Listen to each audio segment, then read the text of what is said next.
Let's apply the screw modifier to this circle mesh filled with a single n-gon. By default, the axis is set to Z. The angle is set to 360 degrees. The screw offset is set to 0, and the iterations are set to 1. I'll explain what each of these mean in turn, but let's begin with the axis. As you can see, our circle is now a sphere. I'll make the geometry wireframe visible using our overlays, so we can better see what is going on here. Here is the Z-axis, and the circle has been rotated around it 360 degrees once. If we change the axis to X, you can see how the mesh is rotated in a different axis.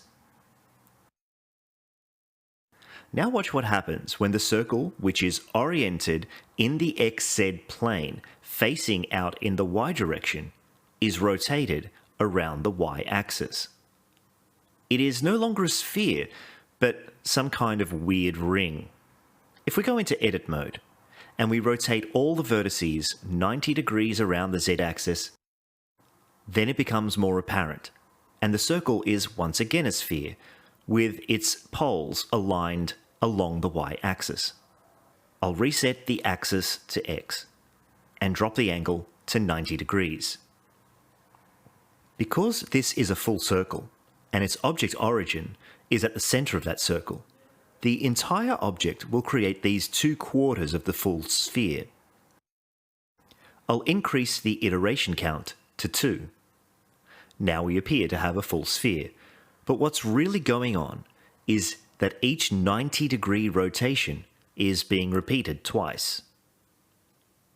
I've reduced the angle to 0 degrees, and the iteration count back to 1. I'll tab into edit mode, and move all the points back 2 meters in the Y direction, so that the object origin remains in the same place. I'll set the angle back to 90 degrees. Let's set the screw value to 2 meters.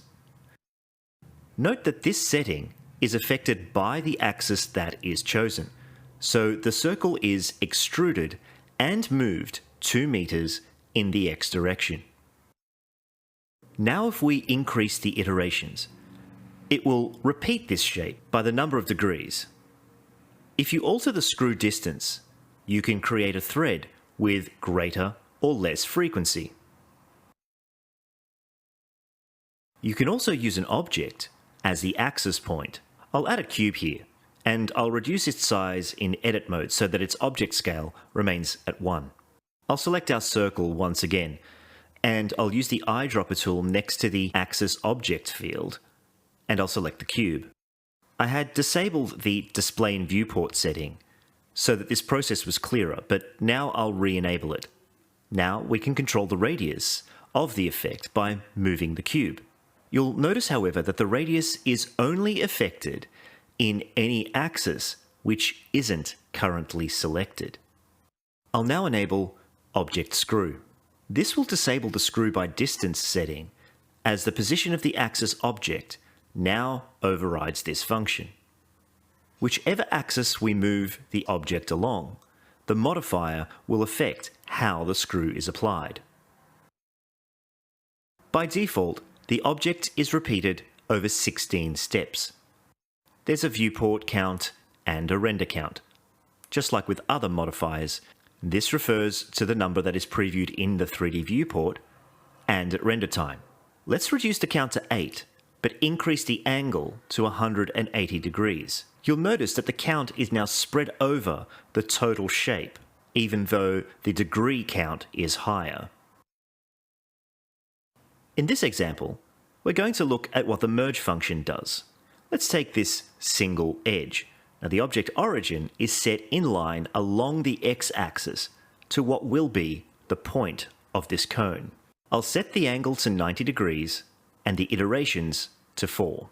Let's leave the merge function disabled for the moment and take a look at the cone's apex. There are 12 vertices here because the steps are set to 12. Let's apply the modifier and go into edit mode.